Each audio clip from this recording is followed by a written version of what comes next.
Hello बच्चों की हालचाल। स्वागत है एक बार फिर से आप सभी का हमारे इस धमाकेदार वीडियो में। आज के वीडियो में हम बात करने वाले हैं केपलर के द्वितीय नियम की उत्पत्ति के बारे में।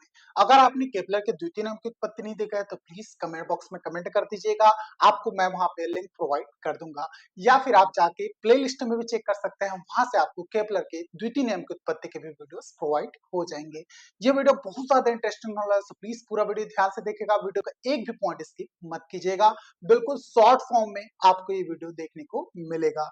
चलिए वीडियो शुरू करते हैं, देखिएगा। यहाँ पर हम बात कर रहे हैं केपलर के द्वितीय नियम की उत्पत्ति के बारे में। ठीक है, एकदम शॉर्ट एंड स्वीट और बहुत बेहतरीन तरीके से आपको समझ में आ गए, मैं ये गारंटी देता हूँ। यहाँ ध्यान से देखिएगा, केपलर के द्वितीय नियम की उत्पत्ति की बात करते हैं तो यहाँ पर मैं मान के चलता हूँ, मान लो एम द्रव्यमान का एक ग्रह है जो सूर्य के चारों ओर परिक्रमा कर रहे हैं। यदि सूर्य का द्रव्यमान मान के चले हम एम है, तो सूर्य द्वारा ग्रह के आरोपित गुरुत्वाकर्षण बल की बात करते हैं। ध्यान से मेरी बात सुनिएगा, देखिए ये है एम द्रव्यमान का एक ग्रह, इसका मैं मान के चलूं द्रव्यमान कैसा है बेटा, स्मॉल ना। उसके बाद यहाँ पर जो कैपिटल एम दिख रहा है ये इसका द्रव्यमान है, ठीक है, मतलब सूर्य का द्रव्यमान है। तो भैया क्या करता है, जब तक ये ग्रह क्या कर, ये सूर्य है मान के चलिए, तो आपको पता है पहले से सारे के सारे ग्रह सूर्य के इर्द गिर्द ही घूमते हैं, मतलब सूर्य की क्या करते हैं बेटा, परिक्रमा करते हैं। भैया इस ग्रह को सूर्य के इर्द गिर्द परिक्रमा करने के लिए कोई ना कोई बल प्रोवाइड होता है, ठीक है, जिसे हम लोग क्या बोलते हैं, गुरुत्वाकर्षण बल या फिर अभिकेंद्री बल, दोनों चीजें होती है। गुरुत्वाकर्षण बल का मतलब समझते हो, गुरुत्वाकर्षण बल किसे कहते हैं आप अच्छे से जानते हो। भाई कोई भी वस्तु है, ठीक है, पृथ्वी पर ऊपर मतलब मान के चलिए एक पेड़ है, पेड़ पे फल लगा है, वो फल टूटता है तो नीचे ही क्यों आता है, क्योंकि भैया हमें गुरुत्वाकर्षण बल क्या कर रहा है, दबा के रखा हुआ है अंदर की तरफ, मतलब बैलेंस करके रखा है, ठीक है। तो क्या करता है भैया, सूर्य क्या करता है पता है, इस ग्रह के ऊपर एक गुरुत्वाकर्षण बल आरोपित करता है, ठीक है। और ये ग्रह क्या करता है बेटा, ये ग्रह चारों तरफ इर्द गिर्द घूमने के लिए ये भी एक बल प्रोवाइड करता है। वो किस वजह से इसके चारों तरफ घूमता है और बैलेंस बना के रखता है, उस बल को बोलते हैं हम लोग अभिकेंद्री बल, ठीक है। ये भी एफ है और ये भी एफ है मान के चलिए, लेकिन ये वाला एफ अभिकेंद्री बल है और ये वाला एफ क्या है बेटा, गुरुत्वाकर्षण बल है। ध्यान में रखिएगा ना, ये दोनों बल एक दूसरे को बैलेंस करते हैं, तब जाके एक ग्रह है बेटा इस चारों ओर इर्द गिर्द घूमता है। तो आपको पता ही होगा, ठीक है, ये जो ग्रह है ये सूर्य के चारों ओर इर्द गिर्द ऐसे राउंड राउंड राउंड राउंड घूमता है, वो भी बैलेंस करके। तो इसका सबसे बेस्ट एग्जांपल आपको समझने को मिलेगा, आपने देखा होगा जो मौत कुआं होता है, जिसमें मौत कुआं में क्या होता है, एक गाड़ी वाला एक कुआं गड्ढा खोद के रखता है, उसके ऊपर ऐसे इर्द गिर्द गाड़ी को चलाता है, लेकिन वो कभी भी गड्ढे के सेंटर में नहीं करता, क्यों, क्योंकि गड्ढे के सेंटर से उसको क्या मिलता है बेटा, एक तरह का अभिकेंद्री बल प्रदान होता है। उस अभिकेंद्री बल की वजह से क्या होता है बेटा, वो राउंड राउंड राउंड राउंड घूमते रहता है, अंदर नहीं गिरता है। सेम चीज है, जब तक ये अभिकेंद्री बल यहाँ पर है तब तक ये ग्रह चारों तरफ ऐसे राउंड राउंड राउंड राउंड सूर्य के चारों तरफ घूमेगा, लेकिन कभी भी इसके कोर में नहीं गिरेगा, क्यों, क्योंकि अभिकेंद्री बल है।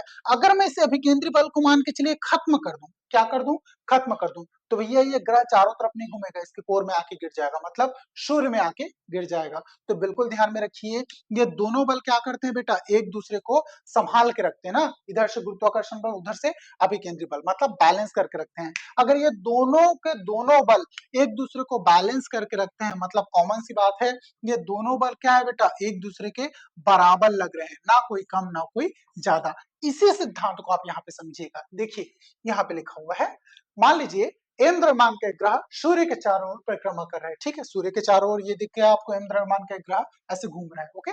यदि सूर्य का द्रव्यमान कैपिटल एम हो, यहाँ पे लिखा है मैंने कैपिटल एम, तो सूर्य का द्रव्यमान कैपिटल एम हो, तो सूर्य द्वारा ग्रह पर आरोपित गुरुत्वाकर्षण बल, गुरुत्वाकर्षण बल का फॉर्मूला आपको पहले से पता है, कैपिटल एफ इक्वल टू क्या होता है बेटा, capital G small M capital M upon R square, सभी का डिनोटेड भी पता है आपको। एफ की बात कर रहे हैं तो एफ क्या है बेटा, आपका गुरुत्वाकर्षण बल है। कैपिटल जी गुरुत्वीय नियतांक होता है, इसका मान आपको पता है 6.77। अब यहाँ पे उसके बाद देखिएगा, स्मॉल एम की बात करें तो ये क्या है बेटा, ग्रह का द्रव्यमान है। कैपिटल एम की बात करें सूर्य का द्रव्यमान है। और आर क्या होता है बेटा, इन दोनों के बीच की दूरी, ग्रह और सूर्य के बीच की दूरी को हम लोग स्मॉल आर से दर्शाते हैं, जो कि आपको यहाँ पर दिख रहा है। ये हो गया आपका समीकरण नंबर 1। नेक्स्ट बात करते हैं, यदि गुरुत्वाकर्षण बल ग्रह को वृत्तीय गति करने के लिए अभिकेंद्र बल प्रदान करता है, यहाँ पे लिखा है कि गुरुत्वाकर्षण बल है बेटा, ये क्या करता है, ग्रह को वृत्तीय गति प्रदान करने के लिए अभिकेंद्र बल प्रदान करता है, जो कि मैंने अभी बताया। तो अभिकेंद्र बल क्या होता है, F equal to mv square by R, ये भी आप पहले से जानते हो अभिकेंद्र बल का फॉर्मूला, बिल्कुल। जिसमें यहाँ v की बात करें बेटा तो v क्या होता है, कक्षीय वेग होता है, ठीक है। मतलब कक्ष में जो घूमता है, ये देखिए ये ग्रह अपने ही कक्ष में घूमेगा कि नहीं घूमेगा, घूमेगा। तो वो अपने ही कक्ष में घूम रहा है तो उसे हम लोग क्या बोल देंगे बेटा, इसका कक्षीय वेग बोल देंगे। मतलब ये इसका कक्ष है, मान के चलिए ये चारों के चारों ऐसे घूम रहा है। हर एक ग्रह का अपना एक सर्कल होता है, अपना एक कक्ष होता है, कोई भी एक दूसरे के कक्ष को नहीं काटते। अगर मान के चलिए ये ग्रह ऐसे घूम रहा है, ये फटाक से इधर चला गया तो हो सकता है ये दूसरे ग्रह के घूमने का कक्ष हो।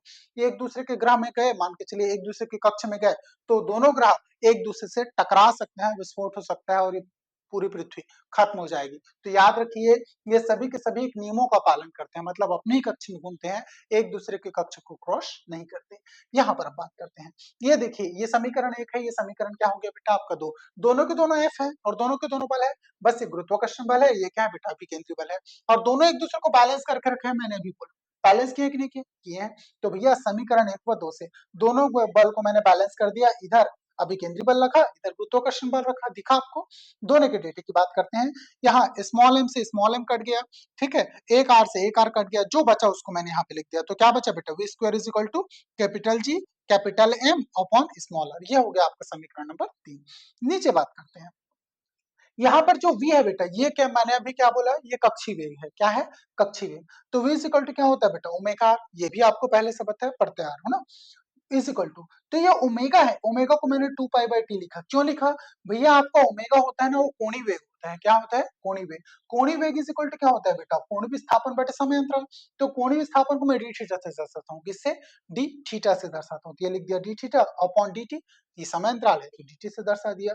तो कोणीय विस्थापन की बात करते हैं तो कॉमन सी बात है भैया, ये ग्रह जो है ऐसे घूम के यहाँ पर आएगा, मान के चलिए ये ऐसा घूम के वापस यहीं पे जाएगा, तो भैया ये पूरा का पूरा सर्कल कितने का होगा, 360 का होगा, होगा कि नहीं होगा, बिल्कुल होगा।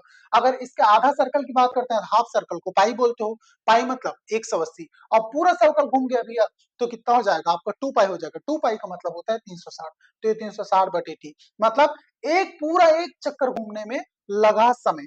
तो ओमेगा इज इक्वल टू क्या हो बेटा, कोणीय वेग क्या निकलता है, कोणीय विस्थापन बटे समय, मतलब पूरा एक चक्कर घूमने में लगा समय, उससे निकल जाएगा आपका कोणीय वेग, जो कि आपको यहाँ पर दिख रहा है ना, कोणीय वेग। इसको लिख दूं क्या, लिख देता हूँ, चलिए आपके मन में कोई कंफ्यूजन न रहे। कोणीय वेग बराबर होता है बेटा कोणीय विस्थापन बटे समय, कोणीय विस्थापन बटे हो जाएगा बेटा आपका समय। ये चीज आप बिल्कुल ध्यान में रखिएगा, ओके। चलिए अब मैं क्या करूं, इस ओमेगा के मान को यहाँ पे पुट कर दिया तो कितना हो गया 2 पाई अपॉन टी, जो कि मैंने अभी बोला आपको, और उसके बाद इंटू आर है ना, तो ये कितना हो गया 2 पाई आर बाई टी, जो कि नीचे देखना आपको देखने को मिल जाएगा। तो v का मान मैंने रख दिया 2 पाई आर डिवाइडेड बाई टी, ये रखा, लेकिन भैया यहाँ पे वर्ग था तो इसका वर्ग कर दिया, इसको कंप्लीट वर्ग करूंगा तो ये आ जाएगा 4 pi square R square upon T square is equal to G M upon R, ये तो इजी चीज आपको देखने को मिल जाएगा। अब यहाँ पर बात करते हैं टी, टी क्या होता है पता है आपको, टी होता है परिक्रमण काल। परिक्रमण काल का मतलब भैया ये यहाँ से यहाँ तक एक चक्कर घूम के वहीं जाएगा तो कोई ना कोई समय लगेगा, समय जिसको आप लोग समय अंतराल बोलते हो, उसी को हम लोग बोलते हैं परिक्रमण काल। यहाँ पे टी को क्या बोलते हैं बेटा, मैं लिख देता हूँ ना, टी बराबर होता है आपका परिक्रमण काल, परिक्रमा करने में लगा समय को परिक्रमण काल बोलते हैं ना, ध्यान में रखिएगा, परिक्रमण काल, ठीक है। हर एक चीज का मीनिंग पता होना चाहिए। तो यहाँ पे टी स्क्वायर का मान कितना हो जाएगा बेटा 4 pi pi square R cube upon कितना हो गया जीएम।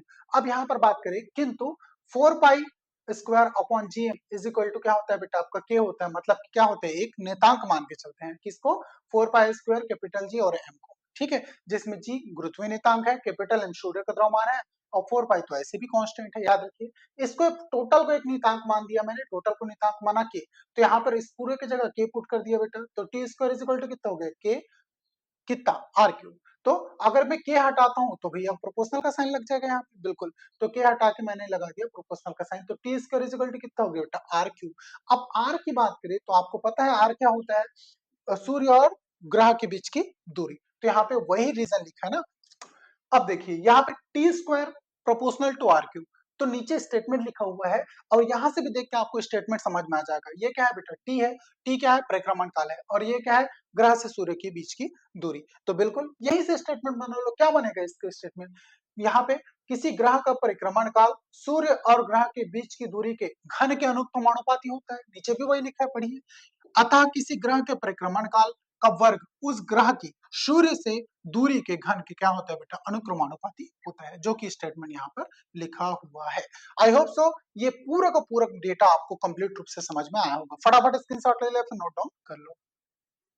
आई होप आपने स्क्रीनशॉट ले लिया होगा या फिर वीडियो पॉज करके नोट डाउन कर लिया होगा। सो बच्चों, कैसा लगे वीडियो? अगर वीडियो आपको अच्छा लगा हो, इन्फॉर्मेटिव लगा हो, तो प्लीज चैनल को लाइक एंड सब्सक्राइब कर लीजिएगा। आपके मन में कोई भी डाउट हो तो प्लीज कमेंट बॉक्स में कमेंट करके जरूर पूछिएगा। मैं पूरी कोशिश करूंगा आपके सारे डाउट में यहाँ पे सॉल्व कर सकूं। चलिए मिलते हैं नेक्स्ट वीडियो में ऐसी इंपॉर्टेंट धमाकेदार सेशन के साथ।